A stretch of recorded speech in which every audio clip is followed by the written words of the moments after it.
Me gustaría desearles la bienvenida a esta sesión y me gustaría pedirles, por favor, que se sentaran para que podamos empezar.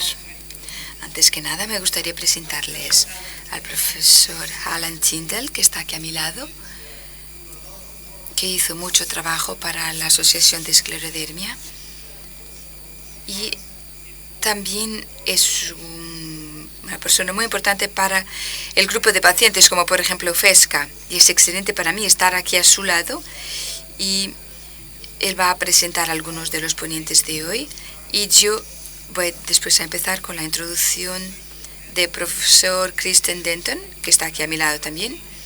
Ya lo han visto muy a menudo, seguro, durante esta conferencia, y por eso solo les digo que él es de Reino Unido y muy humilde y no quiere que yo haga una gran presentación, pero es excelente que él pueda estar aquí y ha sido excelente hacerlo venir y que él estuviera con nosotros. No, la verdad es que yo no soy humilde. Yo siempre pienso que es mejor tener una introducción más pequeña y que después de la ponencia entonces se diga y se haga la evaluación, que dar antes una gran expectativa. Les voy a hacer una presentación para explicar qué es lo que existe en términos de fármacos sistémicos. Y ustedes deben pensar que esto es una sesión temática, porque lo que me gustaría hablarles es de algunas cosas que están ocurriendo, nuevos desarrollos respecto a nuevas opciones de tratamiento para la esclerosis sistémica. Y eso lo podemos poner en el contexto de la ponencia, sabiendo que vamos a hablar de trasplante de células estaminales. Son algunas opciones de tratamiento muy entusiasmantes. Les presento los avances.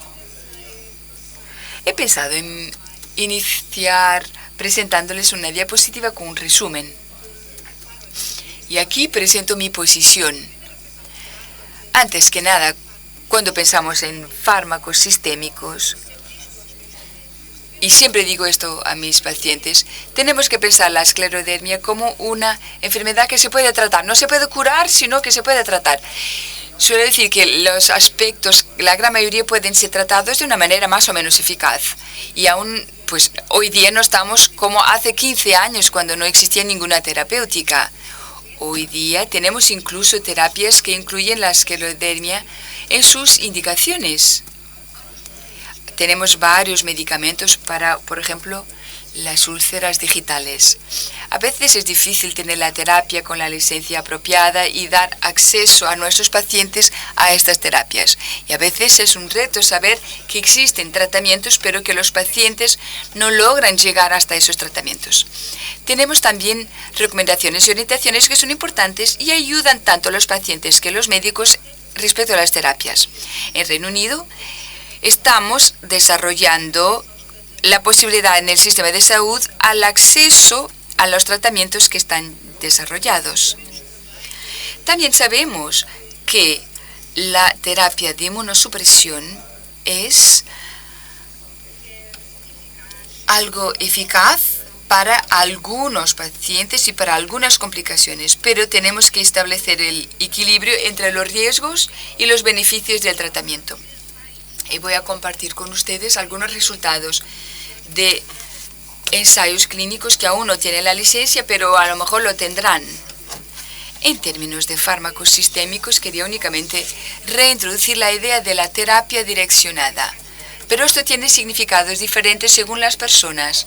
Para un médico, esto significa que estamos a dirigirnos al órgano adecuado. Podemos, por ejemplo, pensar una terapia hacia el pulmón, el riñón, la piel o el corazón. Pero un paciente con esclerodermia puede necesitar diferentes terapéuticas para aspectos diferentes de la enfermedad. Pero aquí empieza en la biología de la esclerodermia y en el proceso que lleva a la fibrosis o a los daños vasculares. Por ejemplo, la disfunción celular en el cáncer. Nosotros sabemos que hay cosas que no pasaron muy bien en una célula. Y nosotros sabemos que en la esclerodermia puede ocurrir algo en algunas células. Y eso puede ser el objetivo adecuado. Cuando pensamos en nuevas terapias, y una manera de pensarlo es pensar qué pasó de mal, de que no estaba tan correcto en las células, en la enfermedad, y intentar atacar directamente las células. Esa es la diapositiva que he utilizado ya antes. Y es compleja esta diapositiva porque coge el concepto de que les he hablado y lo desarrolla. Esto nos muestra que hemos ido ya mucho más allá que soñar con nuevas terapias, sino que tenemos unas que están ya licenciadas para las complicaciones vasculares y que van hacia vías muy específicas. La prostaciclina, por ejemplo, es el estímulo de la prostaciclina, por ejemplo. Eso hace que los vasos sanguíneos sean entonces saludables. Y si bajamos un poco más, en rojo, vemos los fármacos que ya tienen licencia. En azul, los que se hacen las experiencias ahora. Y empezamos a dividir la enfermedad en varios niveles. La fibrosis es nuestro gran reto porque es la gran complicación de la esclerodermia y es difícil tratar. Abajo, en verde, vemos fármacos que no tienen licencia específica para la esclerodermia, sino para la fibrosis pulmonar. Han sido testados los dos para la esclerodermia, a ver si pueden ser útiles también en esta enfermedad. Así como ustedes ven, potencialmente podemos tener esperanza para las terapéuticas sistémicas en nuestros pacientes. Una vez más, les enseño los fármacos que ahora están siendo utilizados en los ensayos clínicos.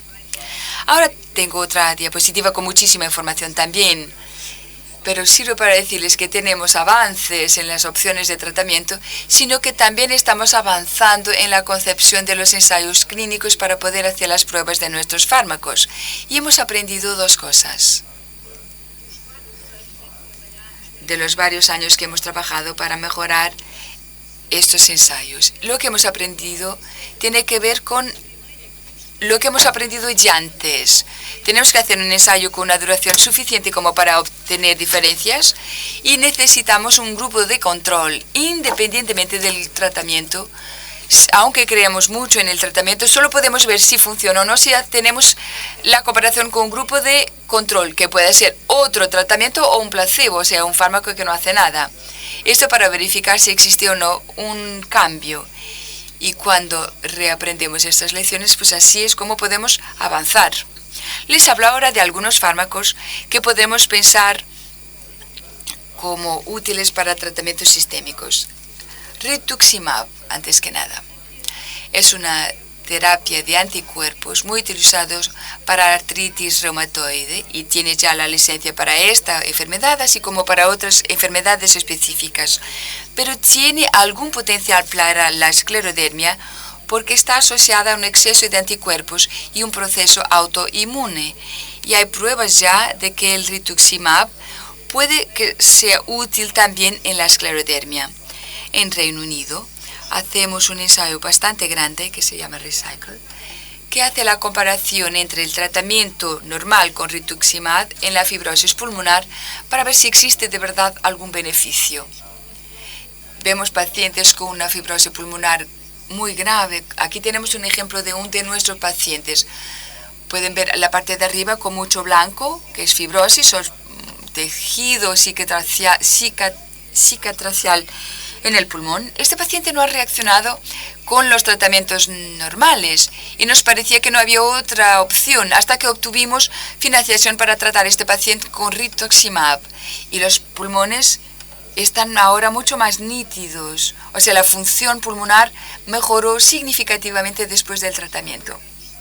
Hemos publicado ya 6 casos semejantes, intentando dar información a otros médicos sobre la utilización del rituximab. Otros centros tuvieran también resultados positivos. Y lo que es interesante es que esto ya está disponible como una terapéutica licenciada. Y consideramos una terapéutica apenas cuando las otras no han funcionado. Ahora me gustaría presentarles algo que es un poco diferente. Aún no está disponible desde el punto de vista clínico, pero está muy cerca a mí como investigador, porque desde hace muchos años que yo hago la investigación de esta proteína que es factor de crecimiento transformador beta, TGF-beta. Es una proteína producida por el cuerpo para hacer cicatrices.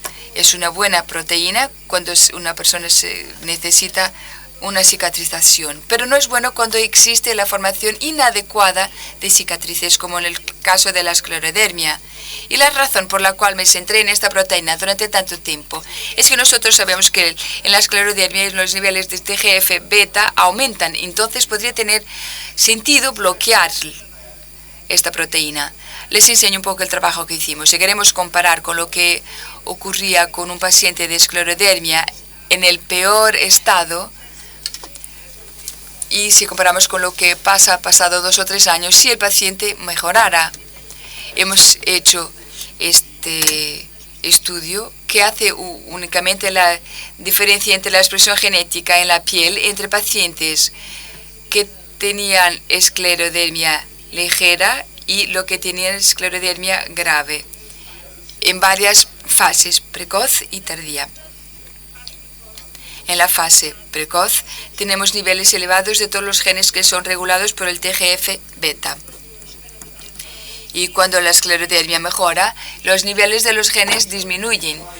Esto no es una prueba, sino que es una sugerencia. Y hemos intentado buscar maneras diferentes de bloquear la TGF-beta y ahora estoy satisfecho de ver este ensayo con tanto éxito que intenta hacer el bloqueo del TGF-beta. Es un estudio de un grupo de Boston, un tratamiento que no está disponible para los pacientes aún, pero puede darnos una prueba de que este es el camino lógico que hay que seguir. A lo mejor podemos utilizar un anticuerpo que haga el bloqueo de esta proteína TGF-beta.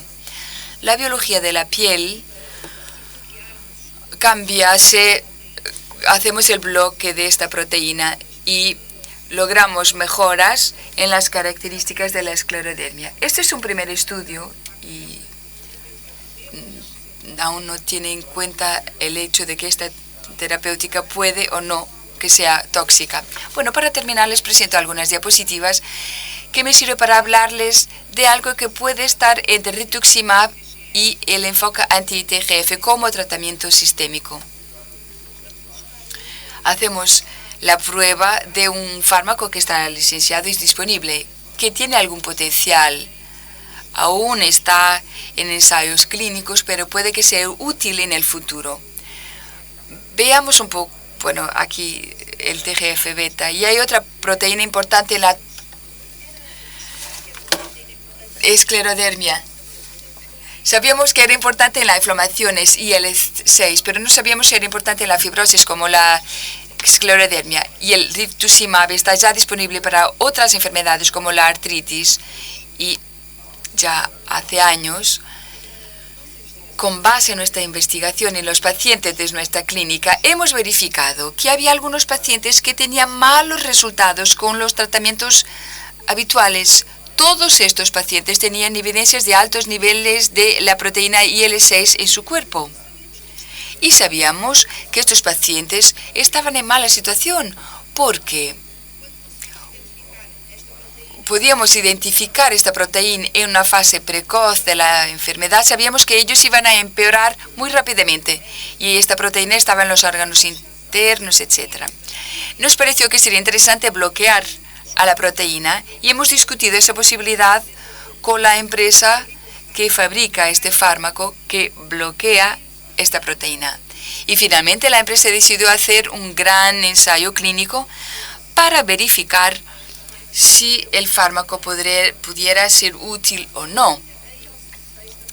La IL-6 prevé también hasta qué punto la fibrosis pulmonar va a ser grave en la esclerodermia. Y por eso ha sido un placer pertenecer a este estudio. Estuvieron involucrados otros profesores en las fases iniciales del estudio. Y esto representa ahora un gran número de personas en todo el mundo. Y eso fue lo que pasó cuando hicimos el ensayo clínico. Hemos comparado el placebo, o sea, sin tratamiento, con el anticuerpo contra la IL-6. Hemos analizado la gravedad de los problemas dérmicos y lo que podemos ver es que en el tratamiento activo, la línea azul, el skin score mejoró, pero en el tratamiento con placebo no había mejoras. Esto ha sido muy semejante a los que habíamos visto en nuestros pacientes algunos años antes. Lo bueno con el ensayo clínico es que al final de ese ensayo, los pacientes que tenían el placebo también pueden hacer el tratamiento con el fármaco. Hemos visto señales de que podría ser útil también para el pulmón porque en una fase inicial de la esclerodermia hemos hecho un análisis cuidado de los pulmones a ver si podrían empeorar y hemos verificado que la función pulmonar empeoraba muchísimo más si los pacientes tenían placebo. Esto nos sugiere una vez más que esto ayuda no solamente a la piel, sino también que puede ayudar a los pulmones de algunos pacientes. Lo que hizo este ensayo fue comprobar lo que habíamos observado a nivel clínico, que los niveles de IL-6 pueden ser importantes en la esclerodermia y que puede ser útil tratar a algunos pacientes a este nivel. Ahora tenemos un estudio mucho más grande y si ese estudio resulta positivo, llevará a que este fármaco sea aprobado para tratamiento de la esclerodermia. Y aquí termino. Quería únicamente decirles que espero que ustedes puedan ver que hay esperanza respecto a un tratamiento sistémico, pero son terapéuticas más direccionadas y puede que sean únicamente importantes para un subgrupo de pacientes y no es probable que sea una respuesta global. Y aquí me quedo. Quería agradecer a los pacientes y a todas las personas con las cuales trabajamos en Reino Unido y en todo el mundo y agradecer a las asociaciones de pacientes. Imagino que las preguntas surjan al final de la sesión. Muchas gracias. Thank you very much, Chris. And as you said, gracias. Haremos las preguntas y respuestas al final. Tengo ahora el gusto de presentar al profesor holandés Van Laar. Yo ya trabajo desde hace más de 25 años con este joven y pienso que él es un ejemplo muy bueno que demuestra la empatía de un buen médico. Él va a presentar un estudio sobre el trasplante de células estaminales. Muchas gracias, Allen, por esta introducción y esta presentación tan simpática. Ya desde hace 20 años que de hecho colaboramos. Es un gran honor para mí estar aquí y poder hablar con los pacientes. Es un tema sobre el que hablaría horas y horas. Mi mujer me despierta durante la noche y me dice, bueno, cállate con esa historia de las células estaminales que yo necesito dormir. Bueno, decidí después de muchos años de estudio intentar condensar aquí la idea en un proyecto y me gusta mucho el logotipo de esta reunión. No sé si tuvieron oportunidad de ver el monumento Padrón de los Descubrimientos, que es el que estaba aquí en la pantalla, y aquí realmente hacer este congreso aquí pienso que nos da inicio para estas nuevas descubiertas, que es este monumento, es eso lo que significa.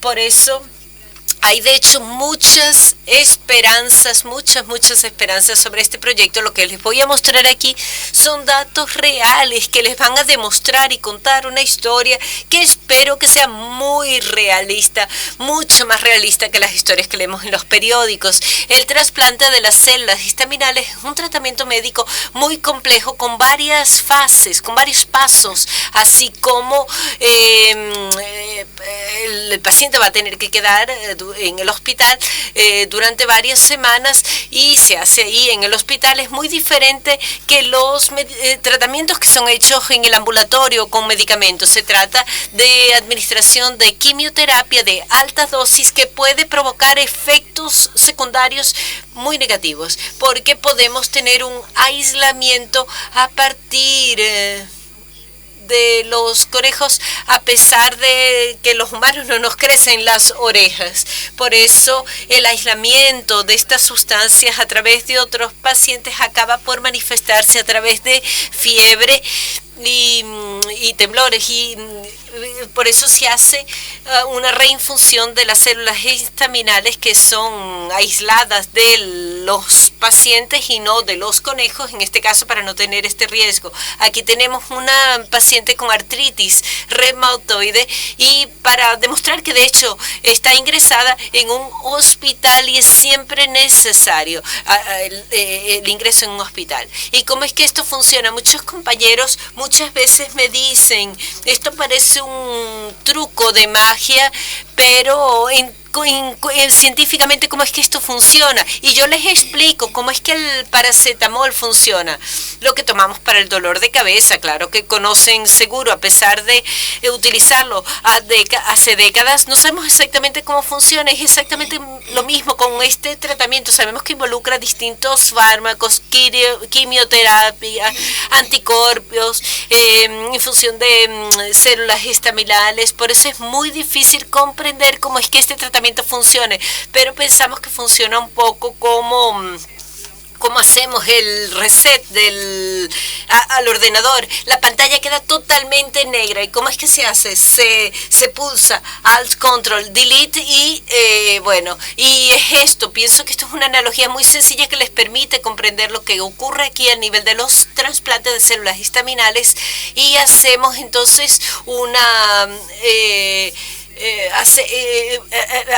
hacemos que el sistema inmunitario comience del cero y ya comienza de nuevo. Permitimos crear un nuevo sistema a través de las células estaminales que fueron objeto de la reinfusión. Por eso los potenciales beneficios de este trasplante, y les digo que son potenciales, probables, porque es lo que pretendemos, no sabemos si vamos a conseguir, y una de las cuestiones principales se ve al espesor de la piel, la mejora de la calidad de vida, la estabilización de la disfunción de los órganos y mejores perspectivas y resultados relativamente a sobrevivir. Por eso, ¿cuáles son los riesgos de este trasplante? Hay pérdida de pelo, también pueden sentir náuseas debido a la quimioterapia, a pesar de haber otros medicamentos que pueden ayudar a controlar estos efectos secundarios. Podemos tener también infecciones, hemorragias y cansancio, que son muy comunes. En algunos casos vemos que existieron problemas a nivel del corazón y de los pulmones, como muchas veces ocurre en los pacientes con esclerodermia, y existió algunos casos en que esto se convirtió en un hecho fatal, y la infertilidad, especialmente en jóvenes mujeres, y puede originar también a una menopausia precoz. Hay aún el riesgo de enfermedades autoinmunes, pero esto es muy difícil de poder hacer una estimación y poder entender si va a ocurrir o no. Entonces, con estos riesgos todos, porque es que estamos analizando esta posibilidad, porque no parece muy optimista, ¿verdad? Bueno, en primer lugar tenemos que entender que la quimioterapia es una especie de instrumento un poco radical. Una vez que no consigue distinguir las células sanas de las células que están inmunes a la enfermedad, y es por eso que tenemos de hecho aquí efectos secundarios que aún no sabemos cómo podemos evitarlos. Pero el punto clave aquí es que pensamos que el trasplante de células estaminales es una forma mejor de llegar a una remisión o una curación que una terapia estándar o que es costumbre. Por eso la que aplicamos hace unos años que se dirigen en dirección a esta. Por eso estamos comparando de alguna forma un martillo pequeñito o con un gran martillo, como está en la pantalla. O sea, esto nos va a producir el efecto que estamos intentando obtener.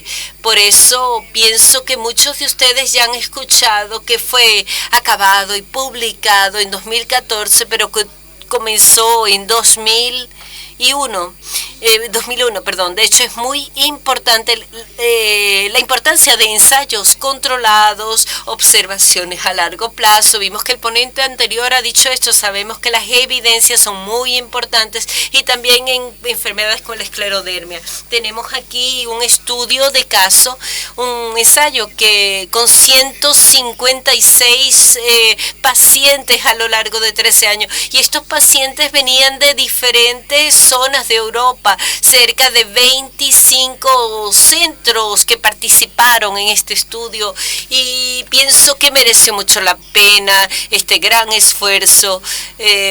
Los pacientes eran randomizados a través del computador y irían ser sometidos al placebo, al trasplante. Y teníamos aquí pacientes entre los 16 y 65 años porque sabíamos que en una población mayor hay más riesgos y tenían la enfermedad hace apenas con la forma difusa y no la forma limitada. Por eso, para una gran parte de pacientes con esclerodermia, pacientes con disfunción de principales órganos fueron excluidos. Estoy hablando de pulmones, corazón, riñón, porque sabemos que tendrían riesgos añadidos, complicaciones, y excluimos también algunos pacientes que ya habían sido tratados con la ciclofosfamida, porque sabíamos que existiría un riesgo más elevado de los pacientes de que no respondieran al tratamiento, y por eso fue un grupo de pacientes muy seleccionado que elegimos muy detalladamente, y solo pocos pacientes se podrían calificar para este ensayo. Tenemos aquí los principales resultados que demuestran 13 años de trabajo. Muestran, de hecho, los pacientes que consiguieron sobrevivir, y muestra los beneficios de los pacientes que fueron sometidos al tratamiento, al trasplante, y los que fueron solo utilizados para control.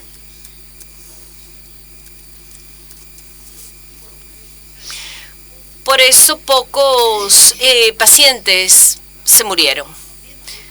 O de otra manera, murieron menos pacientes que fueron sometidos al trasplante de los que fueron tratados con ciclofosfamina. Por eso, a pesar de estos riesgos, los pacientes que sobrevivieron al trasplante tienen una perspectiva mucho mejor de sobrevivir.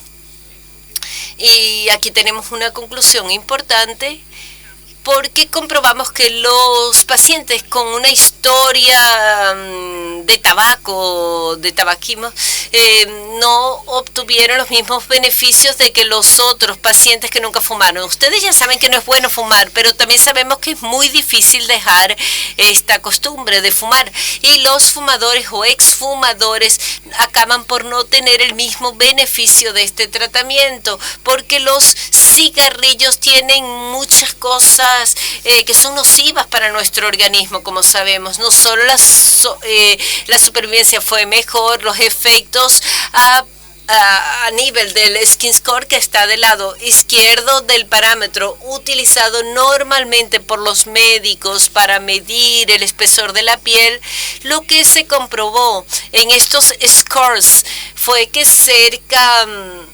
que hubo una mejora de 80% contra 30% del grupo de control. También, hablando sobre la funcionalidad que fue medida, era mucho mejor del grupo sometido al trasplante. Y vimos también una mejora también de la función pulmonar, y no comprobamos ninguna mejora en los riñones y el corazón. En realidad, la función renal estuvo más comprometida, y pensamos que esto tiene a ver con el efecto nocivo de los medicamentos utilizados. Sin embargo, este efecto secundario fue temporal y no prevalecieron problemas en los riñones renales después del trasplante. Entonces, resumidamente, podemos decir que este estudio y los estudios pilotos realizados anteriormente muestran que el trasplante de células estaminales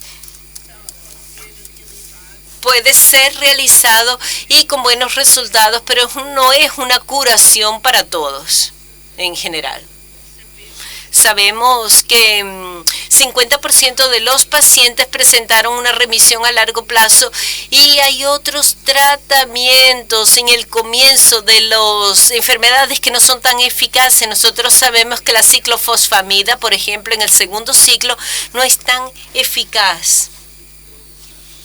Y por eso la decisión de ser sometido a un trasplante de este tipo depende de los médicos, de la experiencia de los médicos, pero también de la elección personal del paciente. Si el paciente quiere correr riesgos, el trasplante de células estaminales no es adecuado para este paciente porque hay un riesgo teórico de mortalidad, principalmente en los fumadores. Los datos muestran realmente que debe ser una posibilidad para quien tiene esclerodermia difusa. Y además de los datos que les he puesto aquí sobre el uso del tabaco es el principal riesgo, pero no podemos hacer una previsión del futuro. Seguimos trabajando a nivel de las pruebas, de los análisis de sangre y diferentes análisis que vamos haciendo a nivel de la piel, pero no podemos tener un pronóstico futuro. La experiencia del médico es muy importante para entender si un paciente se califica para un trasplante de células estaminales o no. Otra cuestión importante es que es necesario destacar que esto no puede ser hecho por un único médico. Se trata de un trabajo en equipo, con un gran equipo involucrado en los distintos pasos, así como también con enfermeros, y el resultado del trasplante también depende mucho de la experiencia de ese equipo y del hospital donde es realizado. Por eso el hospital más cerca de su casa puede no tener la experiencia adecuada y puede ni siquiera hacer trasplante. O sea, normalmente esto se hace en centros académicos, en hospitales universitarios. Por ejemplo, en Holanda tenemos 4 centros con expertos al nivel de la esclerodermia, pero también del trasplante de células estaminales. Y es importante destacar también que se trata de un tratamiento muy caro, cerca de $50.000, 50.000 euros, que ni todas las aseguradoras reembolsan y que no son considerados por los sistemas sanitarios, a pesar de existir algunos países de Europa que ya lo hacen. Y aquí tenemos los nombres de todas las personas que estuvieron involucradas. Anel Tendel fue uno de los profesores involucrados, también el profesor Fars, Tyndall Fars, y vemos que muchos nombres que están aquí, pero detrás de estos nombres también hay un equipo de médicos, enfermeros que estuvieron involucrados, y aquí tenemos algunas de las caras. Muchísimas gracias. Thank you. Now, both talks are now. Gracias. Ahora podemos oír preguntas para estas dos ponencias. A lo mejor yo hago ya la primera, muy rápida. A veces los pacientes me dicen que pueden ver cuáles son los beneficios de un trasplante, que son espectaculares, pero ¿hay alguna manera de reducir el riesgo en la experiencia que usted tuvo ya con estos trasplantes? Yo tengo experiencia ya en 3 centros, porque cuando yo estaba en Leiden empecé a estudiar, después fui a Inglaterra, tengo experiencia de Newcastle y ahora volví a Utrecht, donde hice ya varios trasplantes. Lo que es importante es la experiencia y hacer un monitoreo cerrado durante todo el procedimiento de trasplante. O sea, es necesario los mejores médicos. ¿Cree que puede reducir esos 10% de mortalidad y morbilidad? Yo creo que sí, si excluimos los pacientes de alto riesgo, como los fumadores. Pero eso puede que sea muy duro para el paciente. Si el médico le dice, usted no es buen candidato para el tratamiento. Bueno, muy rápidamente me gustaría añadir que cuando ya estaba en Reino Unido, hemos trabajado juntos y han sido publicados los resultados de un estudio. Y ahora tenemos una vía donde elegimos los pacientes. Hay un protocolo muy rígido en términos de investigación y hasta ahora hemos recusado a algunos pacientes porque verificamos que tenían, por ejemplo, problemas cardíacos de que antes no sospechábamos. O sea, hacemos todo para reducir el riesgo. ¿Pregunta?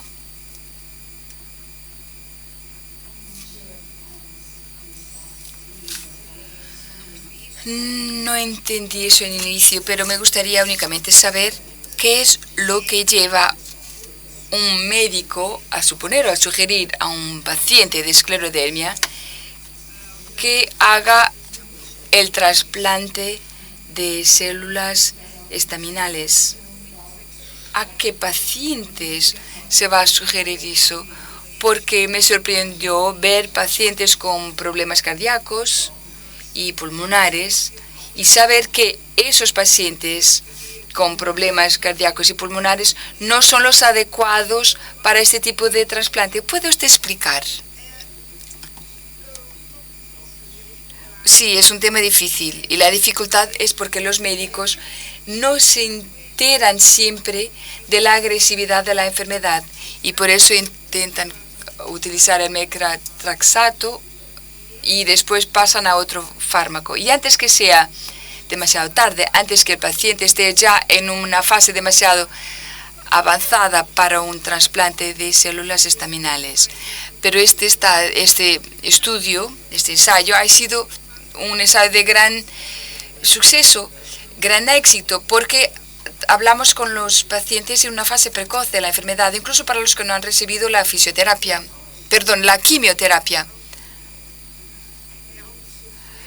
Pero a veces se ofrece esto a pacientes, pero no a pacientes con enfermedades benignas, pues que es un paciente que tiene muchos riesgos. Pero si se utiliza eso en una fase precoz, hay menos riesgos.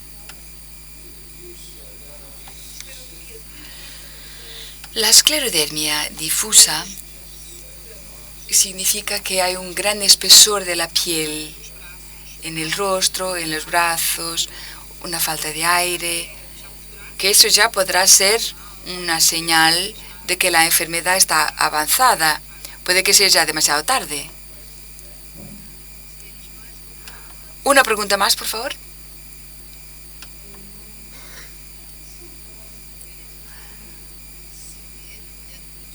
Bueno, mirando hacia toda la investigación que ha sido hecha y los títulos. Yo no soy médica, no soy únicamente una enfermera, pero pregunto, ¿hay alguien haciendo una investigación sobre la razón, la causa de la enfermedad? Y en segundo lugar, tengo curiosidad y no tenemos sonido.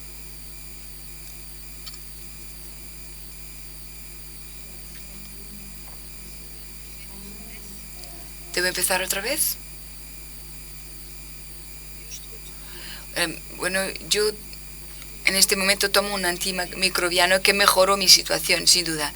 Pero si es un medicamento antimicrobiano, eso nos sugiere que existe un organismo que origina la enfermedad. Bueno, le podría dar una respuesta muy larga, pero no tenemos tiempo para ello.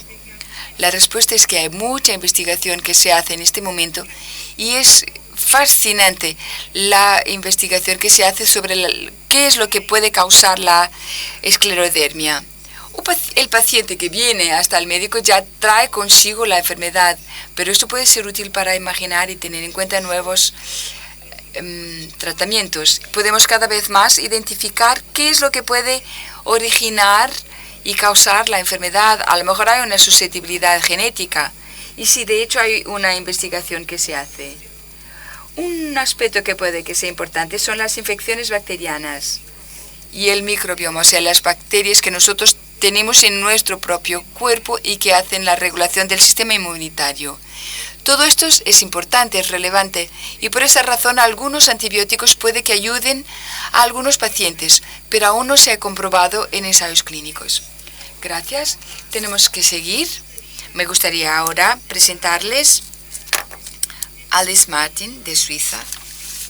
Es una paciente de esclerodermia que tiene gran apoyo por parte de su marido y ha sido sujeta a un proceso muy raro de trasplante de pulmón para seguir viviendo una vida llena y plena. Espero que ella esté bien para hablar con nosotros y será un placer oír lo que ella tiene que decirnos. Buenos días, soy Alison, nací en Portugal, vivo en Suiza y tengo 54 años.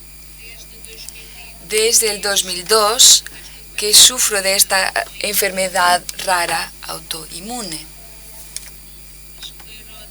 la esclerodermia sistémica difusa. En mi caso específico me afecta las articulaciones, la piel, el esófago y también los pulmones. Y tengo una enfermedad pulmonar que se llama fibrosis tipo NSB. Tengo anticuerpos positivos antinucleares, así como SL y otros anticuerpos.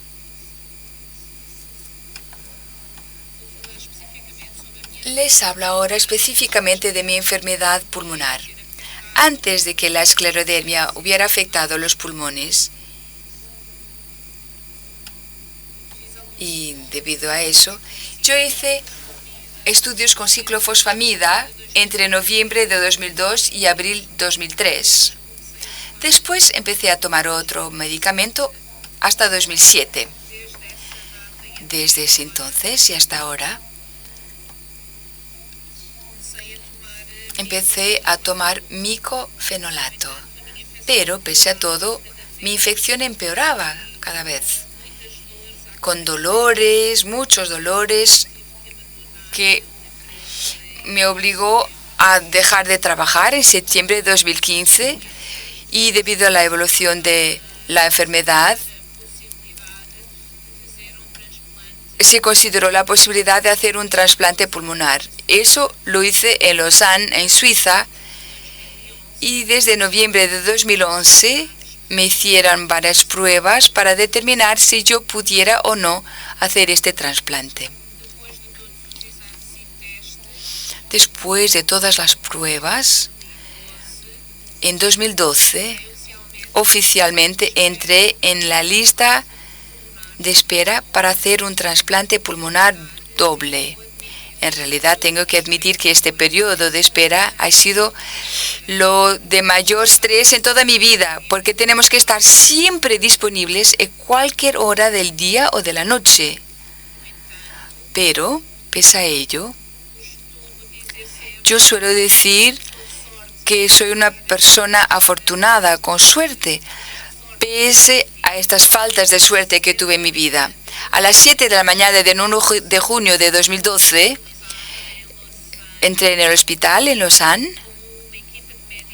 Tenía un equipo de médicos que me estaba esperando y el trasplante empezó a las 7 de la tarde de ese mismo día. Los días siguientes y sobre todo el primer mes, para mí son muy difusos porque tuvo varias complicaciones, tuve virosis, problemas de pneumotórax, así como infecciones bacterianas. Y con medicamentos en dosis bastante altas, me pusieron casi siempre durmiendo en un estado muy parecido a un coma, el coma como inducido. En el hospital me dijeron que yo tenía que quedarme en el hospital 3 meses más debido a varias infecciones. Y siempre estuve en mi espalda durante todo ese periodo por los drenos que estaban en mi cuerpo y he perdido la masa muscular y no he logrado más caminar. Para mí la parte más difícil no han sido ni el dolor ni tampoco las infecciones, sino no ser independiente. Durante todo el periodo de recuperación yo dependía totalmente de las enfermeras para hacer lo que fuera, ir al baño, ducharme, incluso para comer.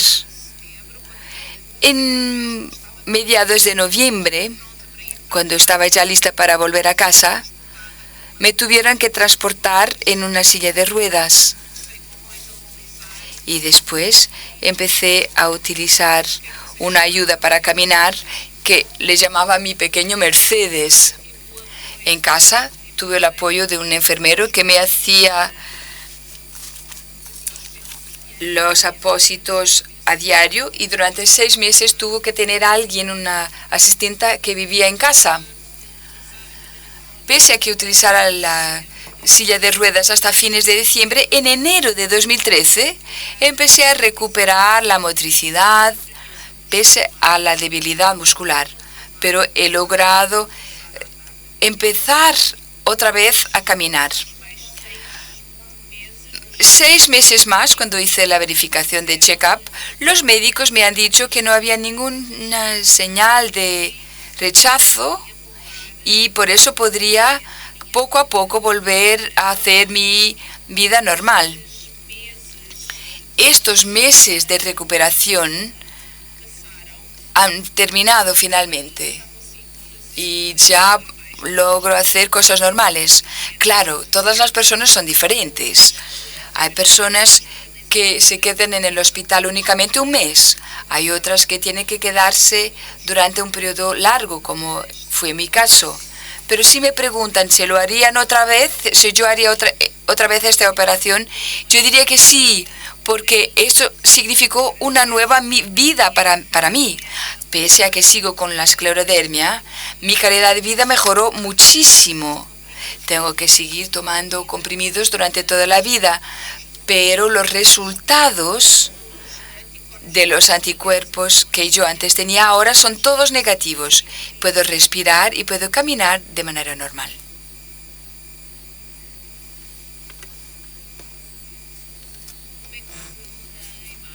¿Cómo podemos cambiar la imagen?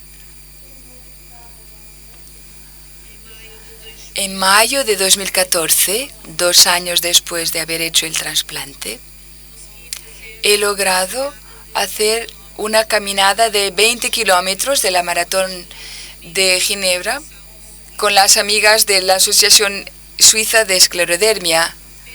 Jamás había pensado poder hacerlo.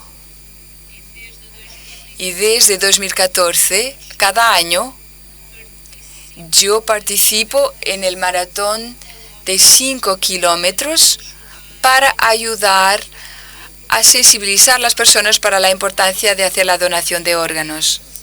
Y como conclusión, tengo que agradecer a todos los médicos y enfermeros por todo su apoyo, pero también a mi marido y a mi hijo por su amor y perseverancia, así como a todos mis amigos por haberme apoyado y darme siempre ánimo. Y más que todo, agradezco del fondo del corazón al dador y a su familia por este regalo, por su generosidad que me salvó la vida. Muchas gracias a vosotros también por oírme.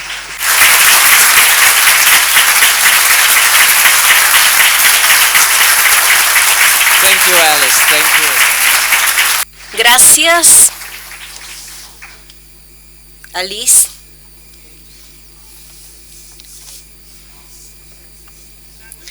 ¿Será que podemos hacer las preguntas después de que la segunda presidenta hable? Quería presentarles a Ramona Canters de Holanda. Ella es una paciente de esclerodermia que quería que una familia y que rechaza a vivir de forma diferente por causa de la enfermedad, fue sometida a un trasplante de células madre. Hasta ahora decimos células estaminales de forma incorrecta, de células madres. Gracias a todos, gracias por presentarme. Para quien no tuvo la posibilidad de verme ayer, soy Ramona Cantor, tengo 39 años, tuve un matrimonio feliz con un hijo de 11 años, una hija de 7, y al comienzo de 2005, 3 meses después del nacimiento de mi hija, me diagnosticaron esclerosis sistémica. Y mirando un poco hacia atrás, puedo ahora decir que tenía muchos síntomas ya antes del embarazo. Me dolían las articulaciones, dedos hinchados, fenómeno Renault y otros. Y también mi cara cambió, mi boca quedó más pequeña y yo sentí otros cambios en mi cuerpo. Debido a las complicaciones, mi hija nació por cesárea a las 34 semanas. Las pruebas mostraron que mi útero estaba duro y las cosas podían haber ido mal, pero por suerte fue todo muy bien. Mi hija es hoy una chica sana. Habían días que tenía síntomas muy difusos y mi médico no sabía qué hacer conmigo y después mis síntomas aumentaron significativamente, mi salud quedó mal y me diagnosticaron entonces esclerosis sistémica. El experto me dijo, vamos a intentar hacer con que el tiempo que le queda sea lo más agradable posible. Y yo le dije, no, pero yo tengo un bebé de 3 meses en mi regazo. Y siento que me están sacando el suelo que me sostiene y fue muy asustador con exámenes muy diferentes y por suerte fui enviada para uno de los mejores hospitales universitarios de Holanda donde conocí la mejor médica del mundo y en ese momento había un equipo que estaba trabajando en un estudio con pacientes como yo y me eligieron para ser sometida a tratamiento que incluía sesiones de quimioterapia y en primer lugar la quimioterapia pareció que funcionaba, pero desafortunadamente fue por poco tiempo y quedó un solo tratamiento posible, el trasplante de células madres embrionarias. Entonces, para garantizar que mi cuerpo conseguía aguantar este tratamiento, me hicieron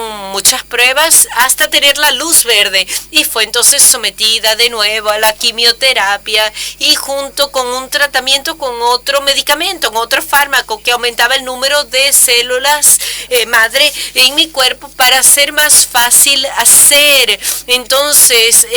recoger las muestras. Entonces yo saqué en este tiempo todo el máximo provecho con mi familia, con mis amigos, beber una botella de vino, en esas cosas sencillas de la vida que son tan buenas. Y después volví al hospital para la segunda parte del tratamiento. La quimioterapia ahora con proteína. La LTG pretendía atacar el sistema inmunitario y en 12 años mi sistema inmunitario bajó para 0,1 y mi cuerpo sufrió una reacción alérgica. Mi marido me había avisado que esto sería posible, pero aún así, mi médico me avisó, pero aún así quedé impresionada con las ampollas que me salieron por todo el cuerpo y la fiebre. Bueno, me recuerdo de ese tiempo así y en ese momento es que se aplica la proteína. Era el momento más peligroso del tratamiento por la reacción alérgica y después del trasplante rápidamente recuperé energía, mi piel comenzó a quedar más suave y ahora hasta tengo arrugas. Pienso que soy la única de mis amigas que le encanta tener arrugas y después de 3 semanas entonces me dejaron salir y fui para casa para recuperar el periodo de trasplante de las células madres. Fue el periodo más difícil de mi vida, pero hasta hoy sigo agradeciendo esta oportunidad que me dieron. Aunque no esté curada, yo voy a seguir viviendo con los daños que ocurrieron en mi cuerpo, pero aprendí a vivir con ellos. Una vida con esclerosis sistémica puede ser una vida bonita, igual, pero somos nosotros que tenemos que hacer por ello. Gracias. Thank you, Ramón. Gracias. Ramona, no sé si hay alguna pregunta para las 2 pacientes que han acabado de hablar. Pues sí, puedo comenzar yo. Usted sobrevivió. De hecho, debido a una actividad especial que le fue hecha. O sea, ¿notó alguna diferencia después de aquel gran evento al que fue sometida? Sí, antes de la operación,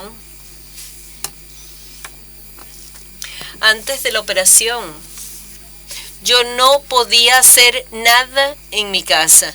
Ni siquiera podía cocinar o cosas sencillas. Yo no conseguía hacerlo. Ahora consigo caminar una hora y media al día y hago 1 hora de fitness suave todos los días, 5 días a la semana. Consigo hacer todas las tareas del hogar y me siento muy feliz. Por eso consiguió recuperar las actividades del día a día, cotidianas de casa, y hace cosas que le gusta para mantenerse sana. Bueno, perfecto. Y Ramona, también hay cosas especiales que haya hecho después del procedimiento. Sí, recuperé mi vida, me convertí en la madre que yo quería ser y que no conseguía ser cuando estaba enferma. Yo no conseguía estar sentada en el suelo para jugar con mis hijos antes del trasplante. No conseguía porque después no me conseguía levantar.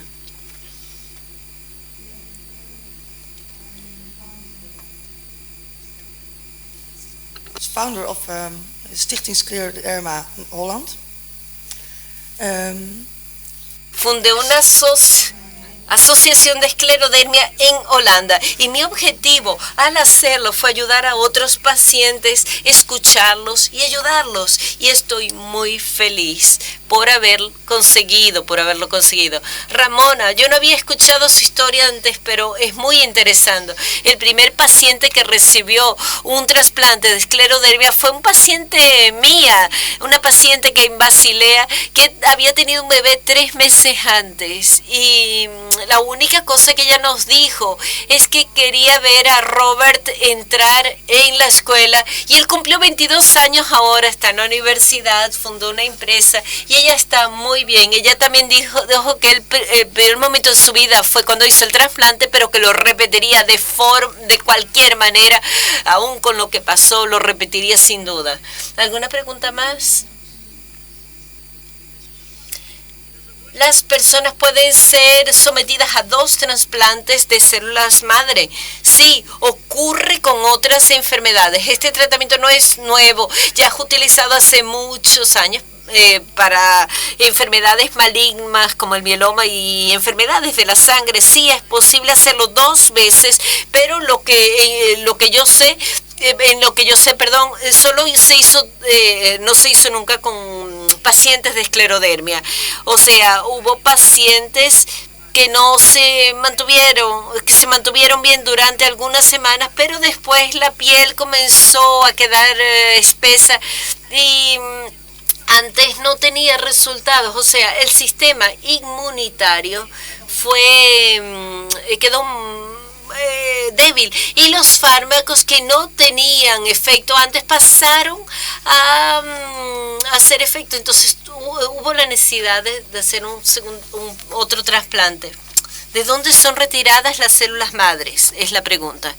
Ellas se sacan de la sangre. Bueno, ellas no están en la sangre, están en la médula ósea. Es necesario dar al paciente algunos medicamentos que hacen con que las células salgan de la médula, pasen a la sangre, y después hay una máquina que sacan las células de la sangre. No es necesario sacarla directamente de la sangre. Pero esto es una técnica que se usa ya desde hace muchos años. Me gustaría hacer una pregunta última, porque Chris antes habló sobre los nuevos tratamientos. ¿Cuáles serían los efectos de los nuevos tratamientos para los pacientes sometidos a trasplantes cuando ese tratamiento sea necesario?